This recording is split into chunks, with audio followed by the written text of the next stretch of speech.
Hey there, Mr. Reddit here. Welcome back to another episode of r/entitled parent stories. Our first story we'll be reading today. Give my kid your PS5 or you've ruined his Christmas. After that, entitled Grandma claims inheritance which could have ruined me and my siblings' future. After that, Christian holier than thou entitled Mom is back. This time, I'm not so nice. Now for every thumbs up this video gets, one Karen does not get a PlayStation 5. Oh, I wanted the Xbox anyways. So please smash that like button. And if you're new, subscribe and turn on notifications for new stories from Reddit every single day. Give my kid your PS5 or you've ruined his Christmas. So the other day, I, 30 male, got lucky and managed to get hold of a PS5, which are like gold dust in the UK at the moment.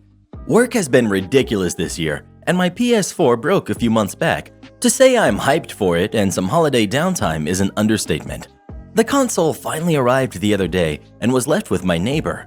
I knocked on the door, thanked them for taking the parcel, and exchanged some pleasantries. When she casually asked if it was anything nice, I told her it was a PS5. We had the usual small talk, and I went back inside, thinking nothing of it. Later, we had a knock on the door from her husband, who's about 38. He said his wife had mentioned I'd gotten a PS5 and they wanted one for their 7-year-old son.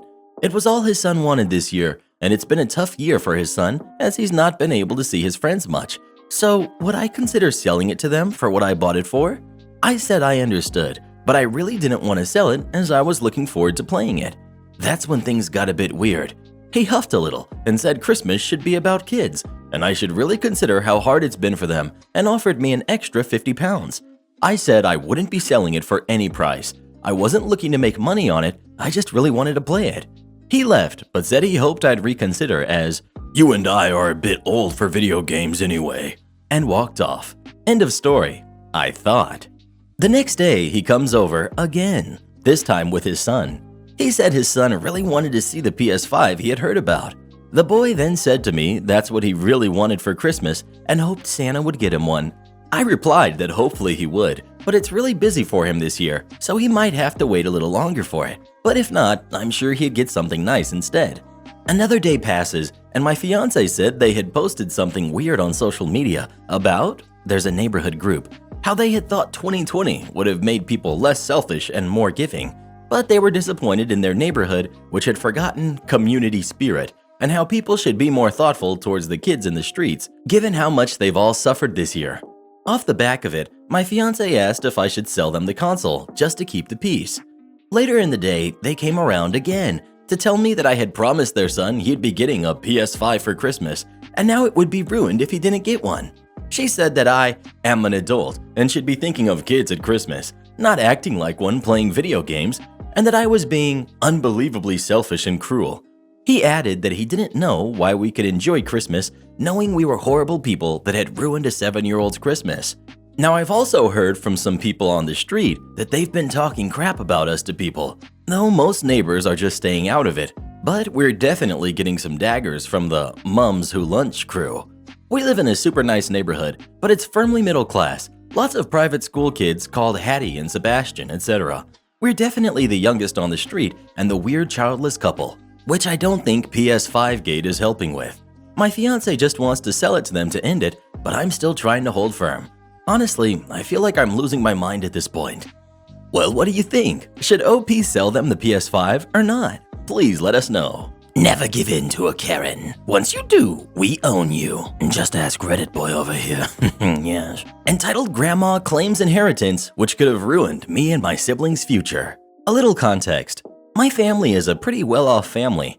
My mom and dad had garner money and land for their business and are able to send me and my 2 siblings to a local international school. The majority of the land they bought was in my mother's name because of a stupid reason totally unrelated to the story. Remember this point. My mom, however, passed away before I could even finish high school 5 years ago, but to this day, I'm still affected by that event. Before she passed, Dad felt that something around the conflict regarding inheritance would occur, so he tries to clear everything, even visiting the land registry every day for a whole month and transferring the inheritance into the name of him, me, and my siblings. Now, as you all will probably know, when there's a lot of inheritance involved, your fam's about to get busy. Enter entitled Grandma, my deceased mom's mother. There weren't really any issues to begin with. My dad promised to let entitled grandma stay in the home he and my mom built. The home was registered in my dad's name. He even provided her a monthly payment of approximately $650. Might not sound like much, but in my country, it was enough to live comfortably, considering she isn't responsible for rent and other bills. Everything, apart from some minor stupid inheritance claims here and there, seems fine for about 3 years. The 4th year is when it goes down. Around that time, I was doing a master's degree in the UK, which I recently just graduated at the time of this post. My sister's doing an undergraduate in Australia, and my younger brother is about to graduate high school. As it's always been, both my parents' goal to send us abroad for education, you can pretty much guess the financial burden my dad has now. Entitled grandma, however, decides that it's none of her concern and decides to sue. Apparently, according to the lawsuit document, she is entitled to all the land that is registered in my mom's name prior to her signing it off.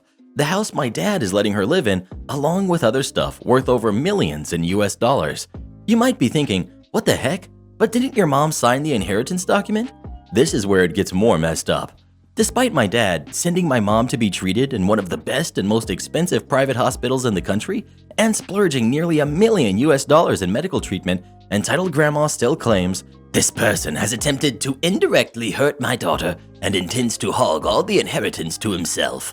These included blurting out excuses like tricking her during a not fully conscious state, feeding her unsanitary green water during her homestay period, or even intentionally instructing the doctors to not fully treat my daughter.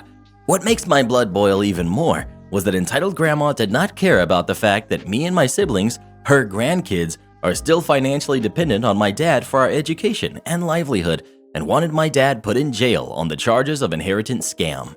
The details of the lawsuit and stuff is complicated, but just to give you a summary, my dad has upper hand, albeit few loopholes exist, as all the documents had been signed, and the patient documents did not support any of her stupid claims. He, however, decided to settle the lawsuit in court by saying that he will pay entitled grandma $500,000 in cash, allowing her to stay in that home for the rest of her life and allowing her to collect rent on one of my dad's small condos for the rest of her life also. This is on the condition that entitled grandma cut all family ties with us and never bring the issue of inheritance to court ever again.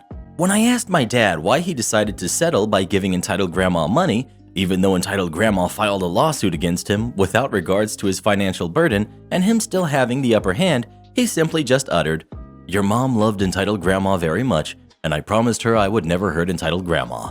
The aftermath. The lawsuit was settled about a year ago. If you're wondering what happens after, my mom's family is completely a mess. Last I heard, entitled grandma has already burnt through all the money and is now receiving threats from her group of relatives as they want in with the share. Now she's begging to see the grandkids she loves so much. Talk about karma. Well, what would you have done in this situation? Would you have given in to entitled grandma's demands or not? Please let us know. I'd have given her a quick trip down a long set of stairs, if you know what I mean. Christian holier than thou entitled mom is back. This time, I'm not so nice. To give some background, every Christmas, me and my wife do our own version of Secret Santa, where we find some family in our church or surrounding community that is very financially strained and might not be able to afford Christmas gifts that year, and buy gifts for everyone in that family. This has been the 4th year we've done this, and quite frankly, it's a very rewarding experience to deliver holiday joy to a family in need. We mainly find our families secretly by asking church friends if they might know of a family that is going through a very tough time financially. Most of the time, the family either knows a Secret Santa is helping that year or is completely blindsided Christmas morning with special delivery. Although, due to lockdown, we plan to load the presents on the doorstep and ring the doorbell as we get the family's reaction from the sidewalk. Now, on to the story. We got our information for 2 separate families that needed help this year, and me and my wife were planning out which gifts to buy for both families, gift budget, etc. During our brainstorming session, I got a phone call from a number I didn't recognize. When I picked up, it was a kid's voice informing me that, "My mother would like to talk to you." I could hear the kid hand the phone to someone else, and then I was greeted by a familiar voice, the entitled mom of the story, aka friend's aunt. Entitled mom, "Hello, OP?" Me, eyes growing wide and silently cursing under my breath. Entitled mom, "To what do I owe the pleasure?" Entitled mom, "Well, I'm glad you asked. My nephew mentioned during a family Zoom call earlier that you were buying Christmas gifts for random strangers this year and how commendable your charitable giving was. Me, mildly flattered at my friend's words, but at the same time wishing that he just kept his mouth shut. Well, he is correct. I am doing a Secret Santa this year. Perfect. That's why I wanted to call you. Me, you know of a family in need? Yeah, me. One thing I should point out about Entitled Mom that I learned from my friend is that she used to be married to a rich guy whose family owned some oil fields. From what I understand, when they divorced, she didn't get ownership of the family's assets. Despite this, she still stuck the guy with alimony and gained 70% custody of their child. Back to the story. Me. You need help? Entitled Mom. Yes. You see, I really wanted to get my son a PS5 for Christmas, and since my gift budget is already strained this year, I'd figured you could step up and help me bring him some holiday joy. Me. Already suspecting that something is very suspicious here. What do you mean that your gift budget is already strained? Well, my car broke down, and I decided to buy a new one. Me. Well, that's unfortunate. Hopefully your new car is reliable. Sure is. I decided to treat myself to an early Christmas gift and bought one of those brand new Cadillac Escalades. I just so happened to have my Chromebook in front of me during the call, so I used it to look up the MSRP for a new Escalade, which had a starting price of above $75,000. At that moment, a very cold anger had started to arise in me, much akin to my previous encounter with the Entitled Mom. Here she is, again trying to take advantage of me just to get a PS5 for her kid while she blows money on a Cadillac. She could have bought a much cheaper car and could still have money left over for multiple PS5s and could have still had money left over to buy gifts for multiple families. My wife could see that I was not in a good mood and looked concerned as I walked into my office. I may have been nice to the Entitled Mom before, but this time I was going to give her a piece of my mind. Entitled Mom. So, going back to the PS5, if you could get one with a few games. Me, cutting her off. No. Excuse me? Me. I will not be buying your son a PS5 for Christmas. But he really wants one. Are you going to deny a kid's wish? Me. Let me tell you something about my charitable giving. It goes to families that barely have enough to get by at the end of the day and are staring down the barrel of choosing between rent or Christmas gifts. Not entitled people like you who have poor spending habits. Entitled Mom scoffs. Why, I never. How dare you? Me. Look who's talking. You obviously have more than enough money to purchase an SUV that costs more than a blue-collar income. Yet here you are trying to bum a free PS5 off of me? All because your budget is strained? If your budget is so strained, then why don't you sell that overpriced car and buy one yourself? You should watch your tongue. You know, the Bible says that the younger generations should be subject to your elders. This pushed me over the edge. At this point, I was fuming and had decided it was time to burn a bridge with Entitled Mom. Me. You know what? Maybe if you spent more time actually reading your Bible instead of thumping it all the time, you'd actually be more thoughtful of people other than yourself. Heck, maybe you'd be the one doing the Secret Santa. Don't you ever call my phone again. Clearly, you are someone who is not worth wasting my time on. I'd wish you a Merry Christmas, but maybe even that's too good for you. Hangs up. I blocked the number and proceeded to text my friend to make sure that his aunt never contacts me again. Oddly enough, I didn't need to take time to calm down. Telling Entitled Mom off was actually quite cathartic. Have you ever done a Secret Santa? If so, what kind of gifts did you buy? Please let us know. Nope, still didn't scan. Texas has this strange idea that providing you a driver's license the day you go to the DMV is risky. As such, they give you a piece of paper printed out in black and white and mail you the actual license at a later date. This is a bit strange as it creates a period where people carry a valid legal document that looks like a 5th grader pasted a headshot into MS Paint. This created an awkward dynamic when I worked at a gas station. What do people go to gas stations for? After that, the most common things are lottery, beer, and smokes. All of these are age-restricted and have rather intense laws surrounding unlawful sales. To help avoid the nasty fines / etc. associated with these, my gas station had a pair of rules. 1. For anyone you're not 100% sure is over 30, ask if they're over 30 and card them if you're not convinced they're older than 30 after said answer. Yes, the question was stupid, but whatever. 2. Scan all IDs to ensure they're legitimate documents and not fakes. At their face, these sound reasonable. Though the second caused an odd situation where fancier states had 3D barcodes instead of magnetic strips, meaning I couldn't sell. And this story is obviously heading towards the paper the DMV gives people. Here's one such story. It's a small rush, 3 to 4 people in line, and a younger guy comes in to buy beer. I'm honestly not sure if he's 21, so he's clearly not 30. I ask the nonsensical question because really I can be fired if I just card him without asking the question. He tells me he's not older than 30. I ask for his ID and he fumbles to pull out the dreaded paper ID. Now, the combination of Texas and my employer have put everyone into a frustrating situation. In addition to Texas using these silly paper IDs, state law also requires you to get an acceptable ID before making any sale once you've asked for ID. In other words, you can't ask for ID and then determine you believe they're old enough. If you doubt it enough to ask, you're liable for any sale. I see the ID and immediately feel bad. I'm sorry, I'm not allowed to take that ID.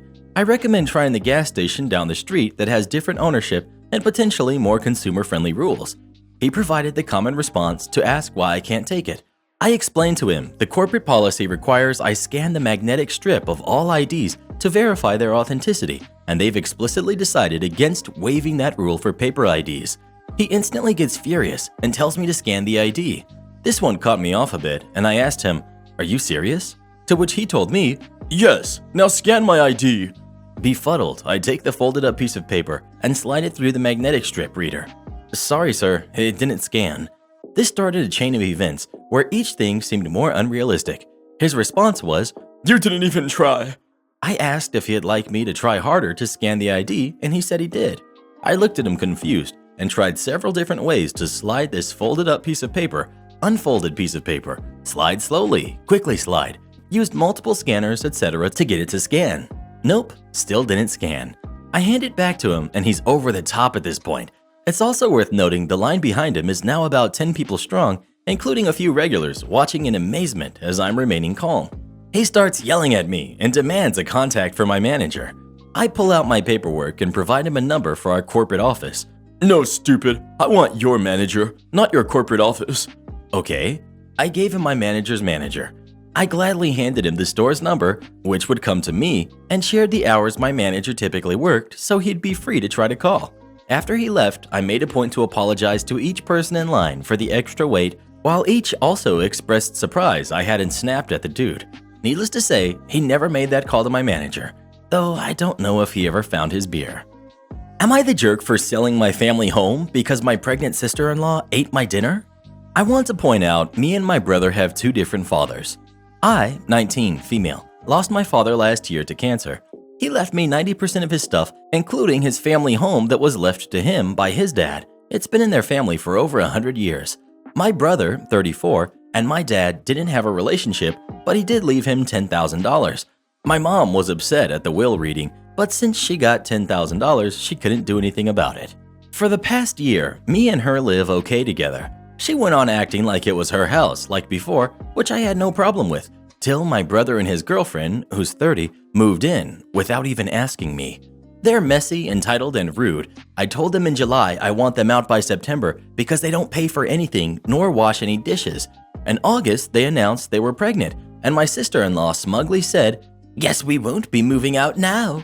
It didn't go down well, but when I told them I wanted them out, my mom and brother basically laughed in my face. Well, the past few months have been heck. They've become worse than before, and my mom enables it, then demands me to treat my sister-in-law like a princess because she's pregnant. I once had to wait outside McDonald's till they opened to get her a McMuffin. Well, here's where I may be the jerk. Because my sister-in-law is pregnant, she eats everything she sees, like the cupcakes my friend made for my birthday. She ate all 6. I didn't even get to try them. I can't even make my lunch the night before because when I go to get it, it will be gone. She'll have a smug look on her face while rubbing her belly, then laugh and say, "I couldn't help myself. Blame the baby." If I put stuff in the room, my mom will open the door with a spare key. Sister-in-law can go through my mini fridge. Well, a week ago, I was running late to college. I didn't have time for my breakfast or to make lunch, and I had to go to work straight after, so all I had that day was a bar of chocolate. When I got home, I was starving. I made myself dinner, and while it was cooling down, I went to use the restroom. I must have been in there 10 minutes at most, and by the time I came out, she had 70% of my dinner ate, and I literally lost my crap. Of course, she started crying. My mom and brother started screaming at me for making her cry, making excuses like she couldn't help it and it was my fault for leaving food around her. Well, I had enough. I told them get out, just like before. I got mocked. But here's the thing. Back in October, my uncle offered me a life-changing amount of money for the house. I called him up crying a few days ago, explaining the situation, and he said he'd buy the house, but he will evict my mom and brother. They, of course, don't take it too well, and I have had to stay with a friend. I've been receiving texts, and I'm being tagged in multiple posts on social media. I'm starting to think I'm the bad person now. So, am I the jerk for making my mom and brother homeless? So, I'm on a break. I'll address some things. Some of your roasts are hilarious. I honestly deserve it for how bad my grammar is, but I was walking to work and declining calls from my mom while making this post. I almost said forget it and didn't post. If I sell the house to my uncle, I will lose $100,000, but he's always been good to me. It's one of those situations where I'd sleep better knowing it's gone to someone in my dad's family. My mom told me because of my age, I wouldn't be taken seriously if I tried to evict them. If I evict them and continue to live in the house along with the high financial costs, I don't think they'd ever let me live in peace. My mom has health issues and my sister-in-law will have to move in with her parents. They won't allow my brother, so I'd be splitting up a young family in my mom's words. Guys, I'm actually crying. I've never been told before, I'm proud of you, and the fact I've seen a thread of comments telling me that means the absolute world to me. Edit 2. I plan to meet a lawyer and will update you all as soon as I've news. Also, since people are curious, the house is worth $2.5 million. It's in the heart of London. Well, what do you think? Should OP sell the house or not? Please let us know. Yes, most definitely. They will respect your authority. Teach you something you don't know? Sure. Going through school, I got involved with a volunteer first aid brigade through a friend who I will call Jim. Yes, the same name from my previous story. Turns out the bully was a volunteer first aider. As a result, I became one of the youngest medical first responders in the country due to how much work I put in. I was trained to use the AED, shown how IVs worked, not used them, hook up people to oxygen tanks, and other stuff that you wouldn't be taught in a regular first aid course. I was age 14 and helped quite a few people as a result of my training and volunteer work. Can't say that I officially saved any lives though, but I digress. Shortly after getting out of high school, I got a job as a first aid instructor for a short while. Though admittedly my age, I believe 17 to 18 at the time, didn't really inspire much confidence in my trainees, as most were much older than me. In many cases, I was assigned to renew people's certificates rather than actually teaching. In other cases, my class didn't really take me seriously due to my age. I didn't really mind this, as I was passionate about it at the time, having the knowledge that what I am teaching could possibly save people's lives. In this particular class, my clients were a class of high school students who needed their basic first aid for their classes. I don't recall what for exactly. This is a 5 to 6 hour course that ends with multiple choice test. Easy money. This was at the high school I went to, and surprise of surprises, this was a teacher I didn't particularly enjoy having. Not as bad as Mrs. Grump from my last story. We still got along for the most part, but her way of teaching was awkward. It's a little difficult to describe without being in her class personally. She always acted as though the students knew all the answers but were too shy to speak. Even if a student said they didn't know, she would say things like, "It's okay to answer, nobody is judging," and stuff like that. As I was not much older than the students, they weren't listening to me. There was one group of students that kept shouting, "Tell us something we don't know." I know, the basic first aid course, at least at this time, was repeating the same thing over and over again until you're brainwashed to repeat it, but show some respect. Teacher, of course, no help. During the break, the teacher took me aside and told me to teach the students something they didn't know. A lot of the basic first aid is common knowledge and common sense. You're holding back. You know a lot more than what you are teaching. Show the students you know more than them. Okay, sure. I talked to the principal of the school, who I was on good terms with, about what the teacher said and the students, and with his and the master instructor's permission, I added in a little-known module in the handbook to the lesson. When the students came back in, I start to talk. Some of you expressed that you want me to teach you something you don't know. Normally at this point, I would show you a video about asthma, but as I'm sure everyone knows about it, I've gotten special permission to change the lesson. Everyone, please turn to Module 28 in the textbook. The students complied, and a few gasps and chuckles echoed through the room. The teacher doubled over laughing, losing her own composure as well. So admittedly, I will be teaching this directly from the instructor's handbook, as I have never taught this module personally. We are going to be starting with a video. The class then proceeded to watch a 7-minute video on how to perform emergency childbirth. The video, fortunately, wasn't graphic. Afterwards, I called the students that had been going, "Teach us something we don't know," to come to the front and demonstrate the proper technique, using one of the CPR dummies as the mother and a head as the baby. Finally, we discussed how to take care of the placenta and how to administer ongoing care. After the module, the students were extremely attentive to say the least. Now that I've taught you something you don't know, how about we get through the rest of the lesson without any more interruptions? The class complied, and no one interrupted me for the rest of the session. Despite the malicious compliance, I didn't get in any trouble for it, and continued to teach the classes for this school's first aid until I let my instructor's certification expire. The next time I went in, the teacher warned the students that I would teach them something they didn't want to know if they interrupted me. And that, dear reader, is the time I taught a class of high schoolers how to perform emergency childbirth. I doubt I would ever get away with doing something like this now, but I will always remember this moment. Edit for clarity. A few of the comments are wondering how this is malicious compliance. I think the main understanding is that I was complying towards the teacher. I was actually complying to the annoying students who kept saying, "Tell us something we don't know." The spirit of the request was, "We are going to be jerks during this long-winded explanation about airway, breathing, and circulation."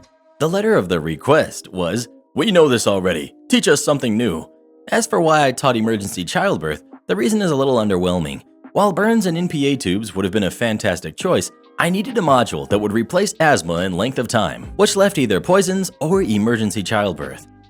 Am I the jerk for yelling at my fiance after she hid my glasses? Me, male 31, and my fiance, female 26, have been together for 2.5 years, engaged for 4 months. We currently live together in an apartment an hour away from the hospital where my dad is staying. He has lung cancer. His condition hasn't been improving, and I've been visiting him and my family whenever I can to see if they need anything from me. My fiance's cousin's wedding was yesterday. I don't like attending weddings and large occasions, especially now that my dad is struggling, so I'm not really in the mood. But I decided to go anyway since my fiance insisted. But I got a call from my mom wanting my help at the hospital. My fiance heard me while I was talking on the phone and threw a fit when I told her that I can't go with her to the wedding because my mom needed me. She argued with me, but I told her to have some empathy and realize how much pressure she was putting me under. I noticed my glasses were missing, and without them, it was impossible for me to drive. I looked everywhere and I couldn't find them, although I was certain I left them on the coffee table. I spent nearly an hour looking, and I was getting so frustrated. I didn't have a choice but to call my mom back and explain the issue I was dealing with and apologized for not coming. Thankfully, she said she'd call my sister, and the call ended. Exactly 10 minutes after the call ended, my fiance walked out of the bedroom wearing her dress and holding my glasses in her hands, telling me to get ready to go to her cousin's wedding. I was stunned. I knew she had hid them because when I asked where she found them, she said they were on the nightstand, but I looked there and I couldn't find them. I literally yelled at her for pulling this nonsense so that I won't go to the hospital and go with her to the wedding instead. I told her I won't go after this, and she yelled back and said that my family are treating me like a doormat by constantly asking me to come and taking advantage of me. She said that I should let someone else deal with their never-ending problems and focus on us. She tried to convince me, but I still refused because I was upset. I took my glasses and I left immediately. I didn't find her at home, and I started getting texts from her mom wanting to know what was wrong, but I haven't replied to her, thinking she'll instantly take her side.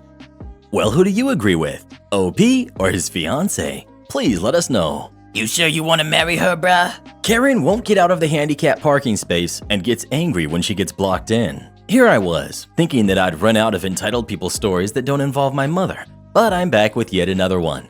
This happened a few days ago. I'm recovering from abdominal surgery 12 days prior to when this happened. I was finally feeling up for shopping, and there were things I needed from the hardware store. I'm a 30-year-old disabled female in a wheelchair, incomplete quadriplegic, and I don't have a car, so I got a taxi there, one with a ramp on the back so I don't have to get out of my wheelchair. Mr. Taxi Man, who we'll call Bruce, dropped me off and I went in to do my thing, nothing out of the ordinary. When I finished my shopping, I called to get the taxi back. It would be a 15-minute wait, but it was such a nice day that I didn't mind waiting outside. As I was waiting, I noticed that someone was parked in the disabled parking space, but there were no disabled tags on the windscreen. Annoying, but I honestly didn't care at that point. I just wanted to get home. About 10 minutes later, I saw a middle-aged woman walk out of the store and went straight to that car. She opened the boot, put her shopping in, and went around to the driver's side. But instead of getting in though, she got out a cigarette and started looking at her phone. A few minutes after that, I saw my taxi arrive. Bruce, being the polite and patient man he is, waited for the woman to drive out of the car space. Karen knew he was waiting for her, and she was darn sure she was parking illegally in the disabled parking space. But do you think she cared? She finished her cigarette and got into her car. We waited and waited, then waited some more, until Bruce got rightly fed up and parked the taxi directly behind Karen's car, blocking her in. This is when things got interesting. Karen began to honk her horn repetitively for a few seconds before she got out of her car. Karen, What the heck do you think you're doing? You blocked me in. Bruce, in a mocking, apologetic tone. I'm very sorry, ma'am, but I needed the car space, and you seem to want to stay there. Just thought I'd do you a favor. Now, if you don't mind, I have a job to do. Bruce gestured in my direction as I gave Karen a big smile. I hate confrontation, so I appreciated Bruce doing this for me. Bruce got into the car and fastened me and the wheelchair into place, all the while with Karen yelling and threatening to call the police. If it were any other day, I would have been happy to call the police so Karen would get a fine, but I just wanted to go home. It only took a few minutes before I was secured in the car and we left, but I made sure to give Karen a smile and a one-finger salute through the window as we were leaving, which made the encounter all the more sweeter. You definitely haven't seen this video yet, so come watch it and we'll see you when you get there. And huge thank you to the Nicolasia, our newest official channel member. Your support means the world to us and makes a huge difference in our lives. Join as a channel member today and we'll give you a special shout out in our next video. And to have us record a special video of anything you'd like, just come visit us on Fiverr, link pinned in the comments below.